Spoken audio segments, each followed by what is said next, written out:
Osmania Kakatiya university తర్వాత పెద్ద university 2004-05లో నేను ఆ రోజు కాంగ్రెస్ ప్రభుత్వంలో రాజశేఖర రెడ్డి గారు ముఖ్యమంత్రిగా ఉన్నప్పుడు స్థాపించిన Mahatma Gandhi university law college యూనివర్సిటీలో ఇంజనీరింగ్ కాలేజు MBA అన్ని కూడా కోర్సెస్ ఉన్నాయి. కానీ నేను అప్పటికెళ్ళి తెలంగాణ వచ్చినప్పటికెళ్ళి ఆ ప్రభుత్వాన్ని ఎన్నిసార్లు అడిగినా వాళ్ళు పట్టించుకోలే.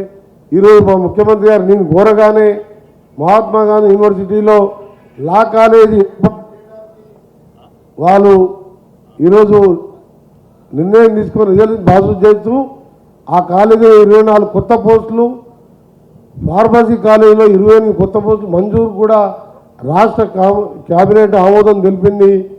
వీళ్ళందరికీ కూడా ఈ సందర్భంగా గౌరవ ముఖ్యమంత్రితో పాటు మా మంత్రిమండలికి ఆ యూనివర్సిటీ ఆ ప్రాంత శాసనసభ్యునిగా మంత్రిగా ఇవన్నీ కూడా సెల్ఫ్ ఫైనాన్సింగ్ కోర్సెస్ మీకు తెలిసి అలా ఫార్మస్యూటికల్ ఇండస్ట్రీలో ఎంత డిమాండ్ ఉన్న మొత్తం కరోనా కానీ అన్ని రంగాల్లో కూడా మన తెలుగు హైదరాబాదే తెలంగాణనే ముఖ్యంగా ఉంది.